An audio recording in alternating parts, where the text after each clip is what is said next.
And candy, trick or treat, and candy. You dress up? No, I didn't. Kids getting out of that stage, so I miss it, but no. No costumes for you and the wife? No. Maybe you guys didn't dress up either? Nope, not no incredible outfit. The kids are past that. How old are they? Well, my youngest is 9, and he kind of grew up fast with his older brothers and sisters. He's mature. He's kind of mature. We used to have Sam's Club, but since the pandemic and stuff, kids don't come to the house as much. But, So Larry, when you look at your defense, it seems like, there's chunk plays still, there's big plays. It may not be a lot, but a missed assignment, blown coverage, bad angle. Like, this is mostly a bunch of guys you played with. Your players have been here. So what's not connected? What's that connective tissue you need? First of all, we got to tackle. We got to tackle. Some of them explosive plays, there was a missed tackle, so we got to correct that. That's not easy, you know what I'm saying? We can easily say that, but tackling is hard. Getting guys on the ground. So the vice tackle, especially in zone defense, we got to stress, hey, we got to vice tackle this guy. It's hard to get guys down in this league, and starting to hurt us a little bit. So guys are locked in this week, focused, and trying to limit those big plays. How maddening is it when you go back and watch the tape and you see the stuff that's kind of happening in the middle of the field where it seems like opponents are trying to repeatedly exploit that area? Well, you're starting to see that throughout the league. It's a trend. San Francisco, what them guys are doing, see Detroit Lions, and it's a challenge. We got to try to stop what they're trying to do, especially in my room with linebackers, and we just got to do a better job at defending that. When it comes to your room, Lante David didn't practice yesterday. Found out today, but J.J. Russell kind of came in and played against the Falcons on Sunday. What did you think of his performance there, and if he needs to go again, how comfortable are you with his play and what he's been doing? I'm comfortable with him. He's been here 3 years. He knows the defense. We don't have time to say, hey, last time you played was in preseason. I expect him to come in there and play at a high level. He knows that he got to relax and just got to make plays. Got to trust himself. It seems like teams are, and of course Sean Payton did this, but other teams are going to mass protect, right? And you're going to tight end, going to chip on Yaya, maybe run a running back at him.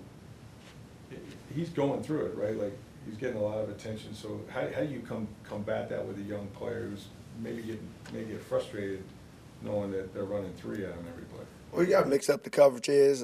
3-4 teams typically get that. Our bigger guys are not known for pass rushing. It's typically the outside guys. So we've been attacked like that before. We know how to adjust, but them guys can't get frustrated. You got to just keep working, and it works. The back end and front end, they work together.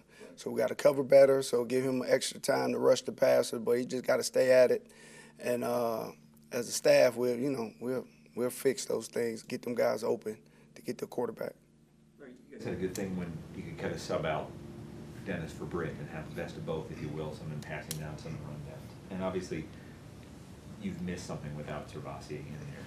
When we talked to Bowles about it, he was saying one of the reasons you haven't subbed somebody in for KJ is that the only guy on the roster right now that kind of has the skill set to handle that is Vi. But I just want to ask you, I guess, why there wouldn't be more of a backup cultivated or a contingency plan to let you guys do that with somebody else without Servasi? Well, the other guys in the room with JJ and those guys, they got to show us that they're capable of, doing those packages and got to compete for that time. It's always game plan, matchups, what we're calling and what we're trying to take away. Each week it can change. Obviously, starting the season, those 3 guys, off their play in preseason, those guys we were going with. And guys want more reps. They got to show it that we're comfortable with it, and we got to put the game plan, and it got to make sense. When we asked Bowles that question too, he had said that, okay, we got to get the room kind of up to speed. Right. Is that room up to speed to potentially step in, or is Vi potentially able to step in at this point? Does he know the scheme well enough to be able to do that? Well, he's young. He's only been with us a half a year. He's still technically on practice squad. He's not up on the 53, but just to answer that, he's the Vi and athleticism. You know what I'm saying? They kind of match him and Dennis, but Depends what the game plan is, see what we're comfortable with. We can move DBs. There's all types of stuff we can do to take it away. But you guys will see Monday what we got planned or whatnot. Patrick Mahomes, you're not unfamiliar with him. You played him a number of times. They don't have I got Xavier, but they don't have a ton of, the Tyreek Hills and those guys doing it a different way with tight ends. So what do you see about the evolution of his game, his ability to still win, within the guys that he has? Well, I don't want to use that term game manager because that's, people are frying. It's like a bad word. Right, that's a bad word. But they're running the ball more. They're running the ball more. And going way back to my playing days, that West Coast offense with Andy Reid and Philadelphia is more underneath. That's what it looks like when I watch it. It looks like back in his Philadelphia days, and right, and just throwing it underneath 3 tight ends on the field. And Patrick Mahomes, he's just growing. He's seeing it. He's still moving around with his legs, and he's making it tough on the defenses. But that takes maturity, right, for a guy to say, because he wants to rip it. Right. He can make all those magical plays. But he's willing to say, I know I have a good defense. I know we can run the ball. He's willing to accept that, right? Absolutely. If you look at the numbers, it's just, I think in the Super Bowl, I was watching the game earlier, we probably only got 10 runs. They are just running the ball more. Right. They're running the ball, playing complementary football, if you want to say that. But they're running the ball, but he's still on 3rd down. He puts that cape on.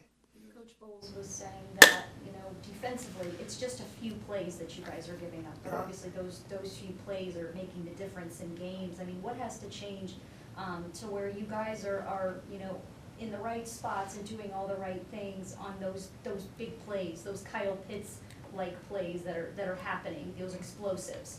But a lot of times just frustrating. You see 10 guys doing it perfect and 1 guy. And that happens throughout the course of the year. We just got to lock in. And just our message this week, just focus on your assignment. The details, just focus. Stick with that. Don't look at the schedule or what happened last week. Just focus on your assignments, each play, and we'll see what happens. Okay.